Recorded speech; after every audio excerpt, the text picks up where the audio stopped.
When I sharply snapped back, Julie yelled at me, "Stop leeching off Dad." Hearing Julie's angry voice, I made up my mind that it was no use. I gave up in my heart. My feelings for Julie did not reach her. The emotional bond I was trying to establish with Julie was broken.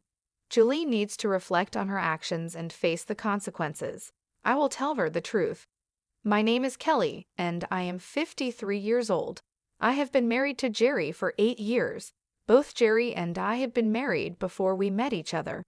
I divorced my previous husband because he had an affair. One day when I came home, I found divorce papers from the lawyer in the mail. Since then, my ex-husband never returned.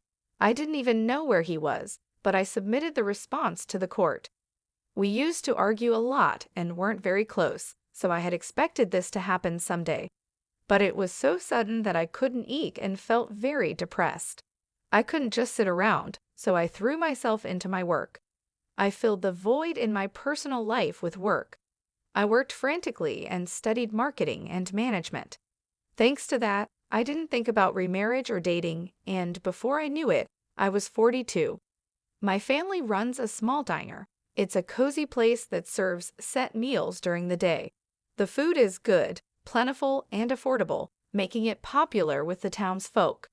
It's a small town, but almost everyone must have eaten our food at least once. My father's chicken steak is the restaurant's specialty. When Jerry proposed to me, I was over the moon, but hearing that he had a daughter made me anxious about the future. Will this work out? The thought of suddenly becoming the mother of an adult daughter was crushing. My happy feelings completely deflated. Now my heart feels heavy and dark. That's when I got a text from Jerry saying, "No rush on your response." I meant every word I said earlier. His calm reply soothed my anxious heart like a receding tide. Yes, Jerry is serious and kind. He would support me through anything. As for his daughter Julie, even though she's a concern, she's an adult and won't act like a child. She will understand about Jerry and me. I decided to accept Jerry's proposal. When I told Jerry I would accept his proposal, he was overjoyed. Seeing Jerry express his happiness so openly made me truly glad to have chosen to be with him. Since we were both remarrying, we just had a small dinner to introduce each other to our families. But Julie was in the worst mood I had ever seen. She was irritable and took out her feelings on the staff, saying, "So annoying, come on, bring the next dish." I asked her to calm down, and she snapped back, "Shut up, don't order me around, old lady." The term old lady took my breath away. I had met Julie a few times before, but this was the first time things had turned out this way. Is this Julie's true nature? After the introduction party, I discussed Julie's behavior with Jerry. Perhaps we should consider postponing the marriage, I suggested. Wouldn't it be better if Julie sorted out her feelings first? Jerry shook his head.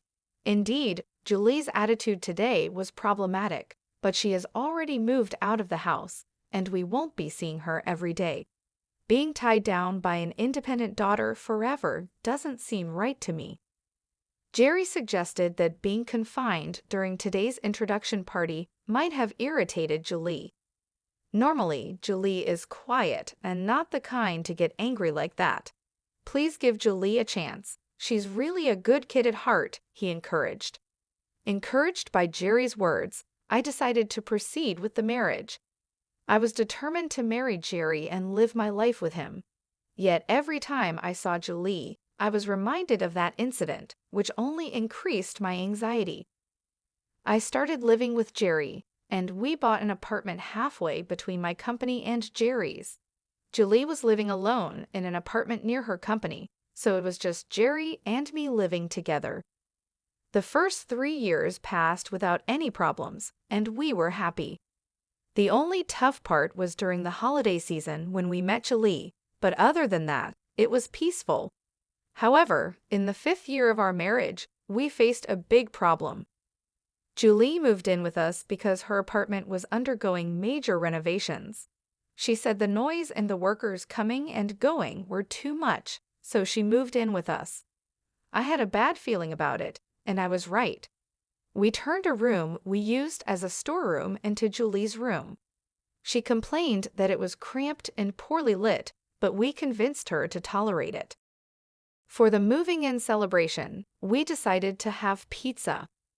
When I was about to order our usual delivery, Julie went ahead and placed an order from a famous steakhouse. The dishes from there are delicious but very expensive, about 4 times more than the food we usually eat. I was about to refuse, but Jerry gave me a look. I've recently realized that Jerry is lenient with Julie. He tends to give in to her whims, and perhaps that's why she gets upset easily when things don't go her way. She generally has an attitude and seems to think of the staff in any store as her servants. I've never seen Julie use words like "excuse me" or "thank you" to the staff, or even to me. Living with Julie was like that.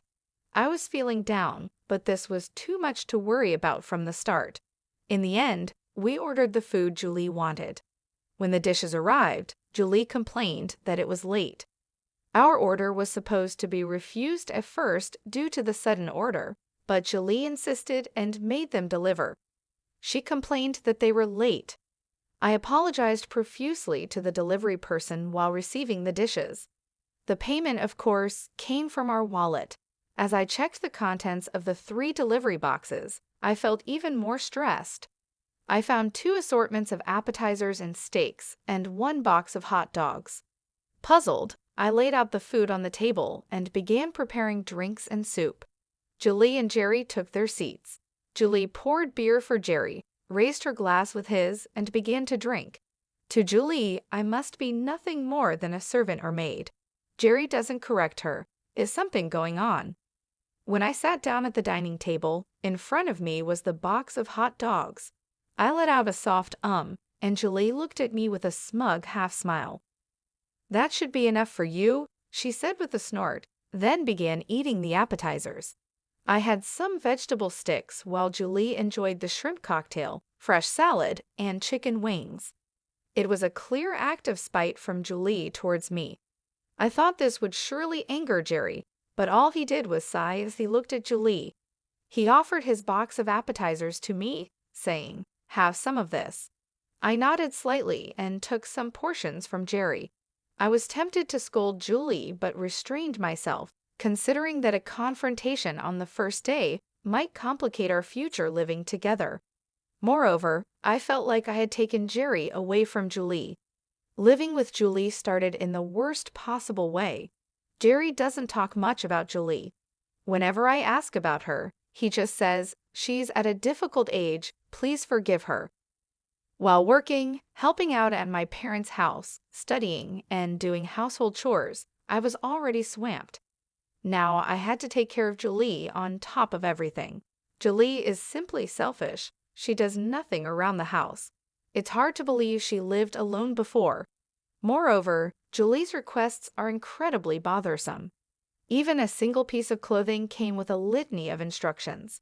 Which items required dry cleaning, which should be hand-washed, and which needed air drying. When it comes to food, she specifies supermarkets and even the origin of the products. I usually plan meals based on sales and featured items at the supermarket, but that's not possible when accommodating Julie's preferences. I found myself planning meals while also checking recipes on the internet. As a result, our household expenses have nearly doubled. Julie doesn't contribute financially to the household at all. Even when I talk to Jerry about it, he just says, "Please bear with it." Unwilling to stir up unnecessary conflict, I chose to tolerate the situation. I reluctantly decided to cut back on work. I was valued and had high expectations at my company, with even hints of a possible executive position in the future. But now, family comes first. I applied for reduced working hours at the company. This decision will likely end any chance of career advancement, but I did it for Jerry and Julie. I've decided to endure. While shopping for dinner at the supermarket after work, I received a call from my mother. She told me that my father had been hospitalized. "What? Dad's in the hospital," I said. After hanging up, I hurried to the hospital. Our family home is relatively close by, so I arrived in about an hour. In the hospital room, my father was watching a baseball game on TV with earphones in. Noticing me, he took out his earphones and smiled. "Mom just exaggerated over the phone," he said with a laugh. Relieved, my legs gave way, and I slumped to the floor. "My back's been hurting," my father explained. "It seems years of standing at work have taken a toll on it. I've decided to go through with the surgery," he told me with a laugh. At that moment of relief, I remembered something important. I hadn't informed Jerry or Julie about any of this. I pulled out my cell phone from my shopping bag and saw countless missed calls from Julie. My heart was pounding as I hurriedly called her back. Julie's voice sounded displeased. "Where are you, and what are you doing? Hurry back and make my dinner," she demanded. I apologized reflexively. "I'm sorry, my dad's been hospitalized." Julie was silent for a moment, but then started scolding me sharply. "Huh? Your dad? Your dad really?" Julie's tone became vulgar and aggressive. I felt intimidated and shrank back. In a small voice, I replied, "Yes, he was suddenly hospitalized." "And what does that have to do with my dinner?" Julie's reasoning was becoming absurd. "You're my mother, right? Understand it's a parent's job to make meals for their child." This might be understandable if Julie were still in elementary or middle school, but Julie is 25 and has lived alone before. She's fully an adult. For such an adult to demand meals from a parent is beyond harassment. I felt compelled to stand up for myself. I'm not good with Julie's assertive tone or harsh words. Although I was scared of being yelled at, I decided to confront her. "Is it wrong to worry about my dad?" "You should understand," I said. I could hear Julie gasp over the phone. "Shut up! Don't talk back to me," she snapped, clearly taken aback. "If it were your dad, you'd rush to his side, wouldn't you?" Julie fell silent. Maybe she was imagining if it were Jerry who had been suddenly hospitalized. Surely Julie would be worried if something happened to Jerry. That's what I thought. However, Julie's response was shocking. "Huh, I'd ignore it if my dad was hospitalized," she said. I was speechless. I wanted to believe it was a lie. "Anyway," I said, "sorry, but you'll need to eat out today," and hung up. This call made one thing clear to me. Julie doesn't see me as her mother. In fact, she doesn't even see me as a person. She must think of me as a mechanical servant or a slave. Otherwise, she couldn't say such heartless things. It's saddening, but I can't just dwell on sadness. Things can't go on like this. I felt a strong need to take action. Even after my father is discharged, he won't be able to work as before. There's only so much my mother can do. I need to address the situation at my family's home quickly. Balancing my family's needs, taking care of Julie, household chores, and work was impossible. I decided to resign from my job. Though the company tried hard to retain me, there was no other way. Just as my father was discharged and we managed to reopen our shop, something happened to Jerry. He ended up being hospitalized and his condition was quite severe.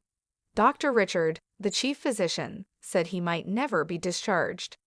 When I informed Julie of Jerry's condition, she reacted nonchalantly and said something unbelievable.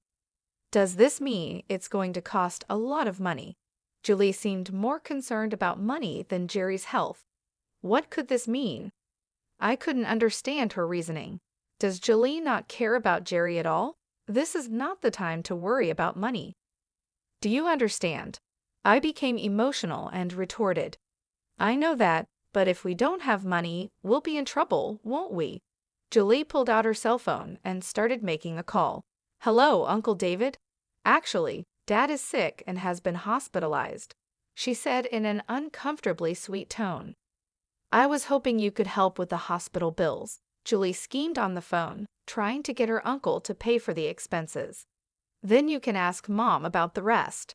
After ending the call, Julie gave me a cold smile, sending a chill down my spine. "So you'll have to talk things over with Uncle David," she said, humming a tune as she went back to her room. I was still reeling from Jerry's hospitalization when Julie's actions left me stunned. After a while, I received a call from my brother-in-law. I explained Jerry's condition and the outlook for the future. I broke down crying midway, but managed to explain everything. I also assured him that I would take care of the hospital bills, so he shouldn't worry. After hanging up, I slapped my cheeks with both hands to psych myself up. I can't afford to mope around over this. But bad things continued to happen. After our marriage, Jerry was entrusted with managing his parents' company. However, the business began to struggle. The cost of raw materials had been rising for years, leading to higher purchase prices and reduced profits. The company was so strapped that it couldn't afford to pay employees' salaries. In the past, Jerry's family used to help my family's business, but now the roles were reversed, and my family was supporting Jerry's company. With the business in trouble, Jerry had cut his own salary, so I was paying for the hospital bills with my salary. Most of the insurance policies list the company as the beneficiary. Ironically, Jerry's insurance money gave the company a bit of a breather during these hard times. In such a difficult time, Julie lashed out at me. The reason was a photo on my phone of a dining scene at a restaurant. Don't mess around using other people's money for such luxury. Julie berated me with vulgar language and an aggressive tone. The photo was from a time I was asked to sample dishes at a restaurant I visited for work. A client took the photo and sent it to me, but unfortunately, it backfired. "You're using our money for stuff like this." Julie's words made me realize something. It seems she's under the impression that I'm living off Jerry's money. The reality is quite the opposite. Currently, I'm the one providing for most of our household expenses. I've repaid all the money. I borrowed from Jerry in the past with interest. Julie's anger didn't subside. It seemed futile to say anything at the moment. Julie's command, "Get out," compelled me to leave the house. I left a single piece of paper on the dining table and chose to spend the night at a hotel. It would be useless to explain anything to Julie. If I tried to explain, she might start depending on my money, and I wanted to avoid that. I resolved to stick to my plan and take appropriate action. I made a promise to myself. I went to visit Jerry's hospital room. I visit every day, but today felt special. Julie didn't come today either. Jerry gave me a sad smile, and his smile always reassured me. "I'm sorry for being so inadequate," I said. Jerry shook his head. "It's not that. It's my fault Julie turned out this way because of me." Jerry began to share something he hadn't told me about Julie before. Julie is not Jerry's biological child. His ex-wife had an affair, and Julie was the result. Jerry found out just before his ex-wife passed away. Hearing this, Jerry felt an indescribable anger. The person most at fault was lying in bed, soon to pass away, and he couldn't direct his anger anywhere. Julie wasn't to blame, and she still thinks of Jerry as her real father. His ex-wife passed away without revealing anything about the other man involved. Jerry was left with unresolved anger. He couldn't treat Julie the same way as before and ended up pushing her away. For Julie, her mother suddenly disappeared, and her father became distant. It's no surprise her personality became twisted. From that point on, Julie ceased to trust anyone, viewing Jerry solely as a financial resource. Since then, I've become nothing but an ATM to Julie, Jerry said with a sad smile. Julie's selfishness is excessive, and her disdain for others is over the top. Julie found out I wasn't her real father when she was in high school, Jerry said. She didn't seem that surprised. She must have had her suspicions, he added with a sarcastic smile. I explained to Jerry what I was about to do. Initially, he looked reluctant, his expression conveying a sense of skepticism, as if questioning, "Is all that really necessary? I've already looked into it.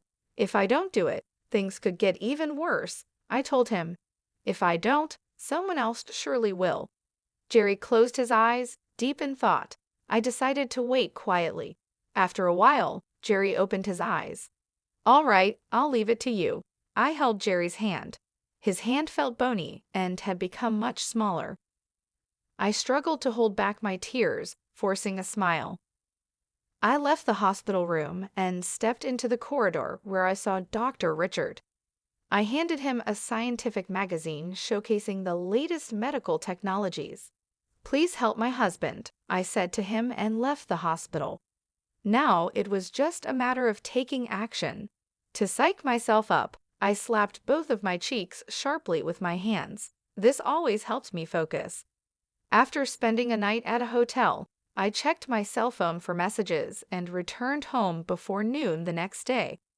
I could hear the sound of the TV and Julie's laughter coming from the living room. Julie was watching TV and laughing heartily. It was a rare sight. She's usually in a foul mood, but today she seemed happy. Looking around, I noticed that several things were missing. The photos of Jerry and me, souvenirs from our trips, and other decorative items were gone. Some things are missing, I said to myself, prompting a reaction from Julie. "Oh, I threw them out your stuff," she said. Shocked, I entered the bedroom. The room was empty. No computer, no TV, no stereo, even the bed and furniture were gone. The closet was empty too. I returned to the living room and confronted Julie. "What's the meaning of this?" I demanded. Julie looked at me with disdain while lying on the sofa. "They were needless, so I disposed of them," she said. I put my hands on my hips, visibly angry. "Needless? What are you going to do?" When I raised my voice, Julie made a face of disgust, averted her gaze, and sighed dramatically. "I'm tired of living with you," she said. Julie's words were outrageous. "What do you mean by that?" "This home belongs to Jerry and me," I retorted sharply. Julie's face turned sour. "Stop leeching off Dad," she said. "Leeching? What could she possibly mean by that?" Julie suddenly brought up something unexpected. Come to think of it, she had mentioned our money before. Could Julie be under some grand misunderstanding? As I stood there unable to respond, Julie's irritation grew. "Do I have to spell it out for you? I'm saying stop depending on Dad's money," she said. Julie and I never got along well, but I had always tried to be considerate towards her. I complied with all of Julie's requests, even those that felt like harassment, because I wanted to get along with her. As the second wife, I've always strived to be kind and loving. Feeling somewhat guilty, I still received such treatment in return. I wasn't leeching off anyone. I was just trying to do everything for Julie. I wanted to tell her this, but the words wouldn't come. While I struggled to speak, Julie added insult to injury. "Dad's not coming back anyway, so there's no reason for you to be here." "That's not true," I replied. Julie raised her voice. "Shut up. I don't want to hear your excuses." Hearing her hysterical voice, I made up my mind. It was no use. I realized I gave up in my heart. My feelings for Julie did not reach her. The emotional bond I was trying to build with her was broken. I felt my feelings for Julie fading. Just a moment ago, I thought of us as family, but now we're complete strangers. From the beginning, it was clear Julie was only using me for her own convenience. That's why she could so boldly drive me away. Julie needs to reflect on her actions and face the consequences. I resolved to confront Julie with the truth. Determined, I locked eyes with Julie. Julie looked back at me with fearful eyes. "What? Got a problem?" "No, I'll leave, just as you wish," I said. I checked other rooms, the bathroom, and the toilet. "Don't bother looking. Everything's gone." "I had it picked up by a collection service," Julie said. I picked up a flyer from the living room. "That's the place I asked them," she added. The flyer was just there conveniently. This was something I had left in the living room. I almost let out a laugh at Julie's shallowness. Forcing a stern face, I glared at Julie. "I hope you come to realize the gravity of your actions." With those parting words, I immediately left the house. As soon as I stepped out of the apartment, I contacted the waste collection service that had emailed me in the morning. The collection service had kept my belongings in storage. Not only did they store them, but they also moved them into the storage unit I had rented. I thanked them politely over the phone before hanging up. I intentionally left that flyer on the living room table. I thought Julie might just do something like that, given her personality. Seeking out a collection agency would have likely been too bothersome for her. I figured that if a flyer for a junk removal service was readily available on the table, Julie might be inclined to call the listed number. I was willing to forgive her if she didn't go that far, but Julie went through with it. My patience finally ran out. I went to the hospital to see Jerry. It seemed Jerry was getting some explanation from Dr. Richard when I entered the room. Dr. Richard left as I walked in. Jerry's face was unusually happy. It was a shame I had to bring up such a topic when he was in a good mood. Reluctantly, I shared the earlier incident with Jerry. His face immediately clouded over. "But it can't be helped, right?" I said, gently holding Jerry's thin hand. "Thank you for understanding," Jerry replied. In fact, I had already decided where I was moving to. Anticipating this situation, I had prepared a new place. Even if I wasn't kicked out, there was a chance I would leave on my own. Either way, I needed a new place. I planned to move and start a new life with a fresh mindset. It's just that things are happening a bit sooner than planned. Jerry smiled gently, comforting me. To be honest, being kicked out by Julie didn't really put me in a bind. It just moved my plans up by a couple of weeks. But now I'd have to live in a hotel for 3 weeks. Maybe it's my frugality that makes me think it's a waste. Regardless, I resolved in my heart to be prepared for whatever Julie might do next. I started taking the actions I had prepared for in advance. Once the move was successfully completed and I had settled down, Julie called me. As soon as I answered, Julie's loud voice filled my ear. "You took our money, didn't you?" she accused. I played dumb and asked, what are you talking about?" My feigned ignorance seemed to infuriate Julie further. "Don't play dumb. It's about Dad's hospital bills. The hospital just called saying they need to be paid." I was expecting this call around now. "Oh, that," I replied in a deliberately relaxed tone. I purposely hesitated and sighed. "You should pay it. It's not my concern anymore. You have the living expenses that Dad transferred, right? Just pay it out of that." "That's true, but I don't have the bank book or ATM card for that account," Julie said. Julie should have the insurance documents and bank books, but the account balance is almost empty. "The balance is gone. You must have taken it," she accused desperately. The more heated Julie became, the more calmly I behaved. "I didn't take it," I said. I said with a composed face, "Don't lie. Who else could have used it?" I struggled to suppress my laughter. Ever since Jerry's salary significantly decreased, there has hardly been any money in that account. A simple bank statement update would reveal this, but Julie probably hadn't done that. There was just very little money to begin with. Even with this explanation, Julie wasn't satisfied. "If you can't pay the hospital bills, you should just use your own salary," I suggested. Julie remained silent. Given Julie's spendthrift nature, it's unlikely she has any savings. She tends to spend her salary as soon as she gets it. I knew how much Julie earned because Jerry had previously informed me about her earnings. Moreover, Jerry even used to give Julie an allowance. "You're old enough to have some savings, aren't you?" I said. I could almost hear Julie grinding her teeth. After a long silence, so long I thought the call had dropped, Julie suddenly raised her voice. "What's wrong with me spending the money I earned?"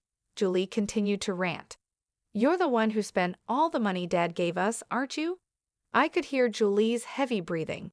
The farce was over, so I got to the heart of the matter. "If it's not savings, then use the money you acquired dishonestly," I said. I heard a thud. It seemed Julie dropped her cell phone, probably too shocked to keep a grip on it. "How did you know about that?" Julie didn't deny it. She had just admitted to the wrongdoing. There was no escaping it now.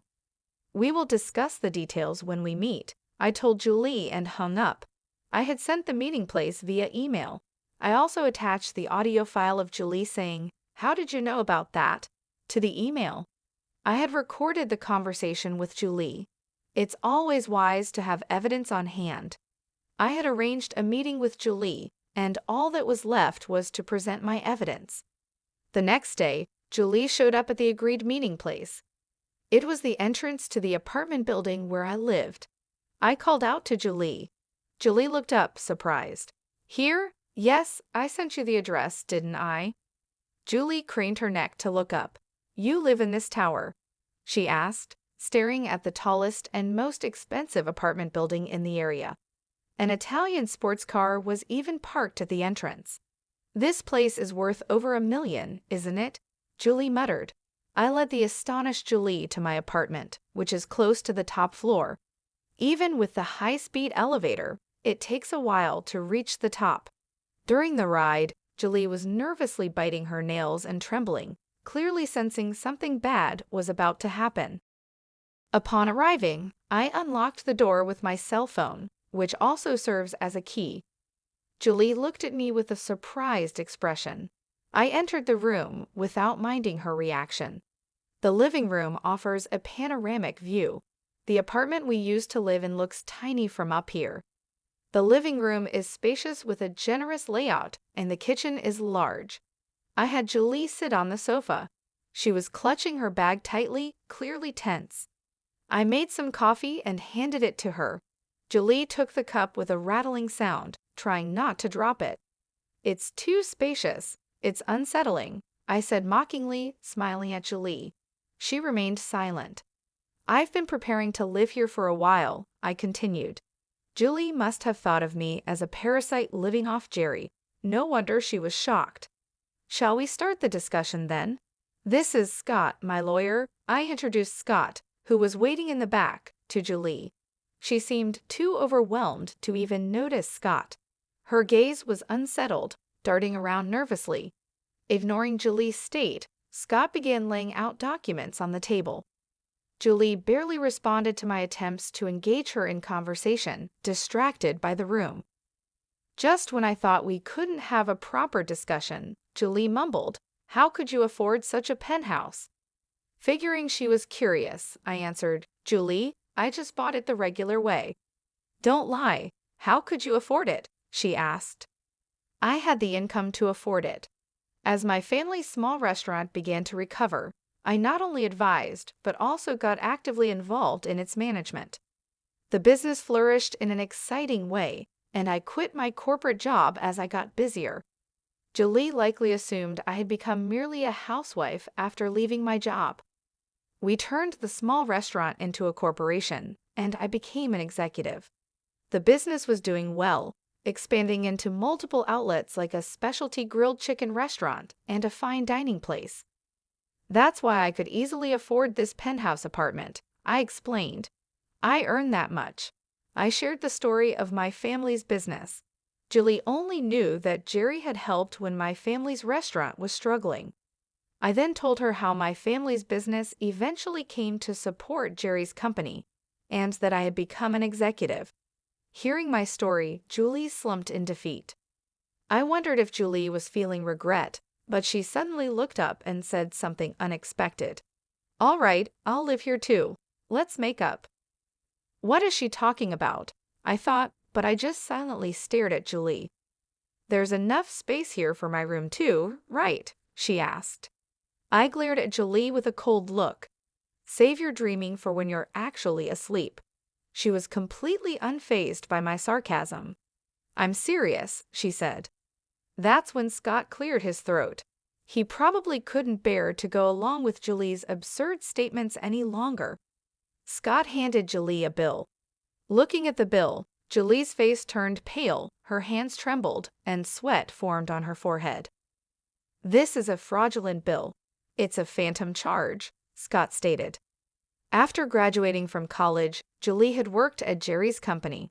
However, she conspired with a client company to make unjust charges to the company. The illicit gains were shared with the accomplice from the client company. To set Julie up, I had hired a detective and conducted a thorough investigation. An individual from the client company who conspired with Julie leaked information to Scott. I immediately consulted with my in-laws, who had stepped down from the presidency to become chairpersons, about the matter. They were furious and promised appropriate punishment. Embezzlement on the job is quite the crime indeed, Scott added. If convicted of fraud, you could face up to 11 years in prison, not to mention civil damages. Wait a minute, there must be some mistake. Julie desperately tried to deny it. However, the evidence was complete, and the accomplice had confessed. Admit it. The charges against you are only getting heavier, Scott said. Just as I thought, Julie was gripping the bill tightly enough to tear it. She suddenly stood up. I'm sorry, Julie apologized. Sorry doesn't cut it, I spoke in a flat, emotionless voice. Especially since you've done it habitually, it's deemed extremely malicious. Julie collapsed to the floor and began to apologize. Please forgive me, Julie sobbed. No chance, I replied coldly. Her face became a mess of tears, and her usually perfect makeup was completely ruined. If things continue this way, losing your job will be the least of your worries. You might even get arrested. Julie's apologies wouldn't earn her forgiveness. Her tears and runny nose left dark stains on the carpet. Please forgive me. Just staying silent about it is enough, she pleaded. I turned my back on Julie, who kept apologizing. This isn't just between you and me, I said. Julie seemed unable to let go and made an outrageous offer. Then I'll give you money. I'll charge the company again and give you that money. I sighed deeply and pressed my hand to my forehead. Nothing I said would make a difference now. Julie had no intention of repenting. She was solely focused on navigating her way out of the predicament. There's no helping you. You need to be properly judged, I said, revealing the voice recorder in my hand. Julie realized she had made an outrageous proposal. She trembled, covering her mouth with her hand. I'll submit this as evidence to the police, I declared. Julie kept her head down, as if something had been drained from her. Scott and I then escorted Julie out of the room. Leaning against the wall, she staggered toward the elevator. Once Scott had departed, I collapsed into the depths of the sofa, exhausted. It was finally over. I reported the outcome to Jerry via email. As planned, Julie was criminally charged by the company. She was arrested, and the employee from the partner company was indicted. While on bail, Julie had been dating this employee. Whether Julie really had romantic feelings is unclear. It's highly possible she pretended to like him just to use him. Julie is now detained in a holding cell awaiting trial. She also faces a lawsuit for damages from the company. Julie was disliked at the company, and perhaps this was a form of retribution. Being the president's daughter, she was exceedingly unpopular among the employees. She also had a haughty attitude toward clients, which negatively impacted performance. Not only was her attitude presumptuous, but Julie also made many mistakes. There were numerous complaints, but no one dared to criticize her because she was the president's daughter. This is what I heard from Jerry. Jerry is still hospitalized, focusing on his treatment. He entrusted the presidency to Gary, his reliable executive vice president. This decision had been made quite a while ago. With Julie gone, the transition proceeded smoothly. Jerry is fighting his illness despite the challenges in getting discharged. A pioneering treatment available in France offered new hope. Holding the published scientific journal, Dr. Richard and I had many discussions. Dr. Richard understood and agreed, and Jerry will soon go to France for treatment. Of course, it's private healthcare not covered by insurance. I'm not worried about the treatment costs. If necessary, I can just sell the penthouse.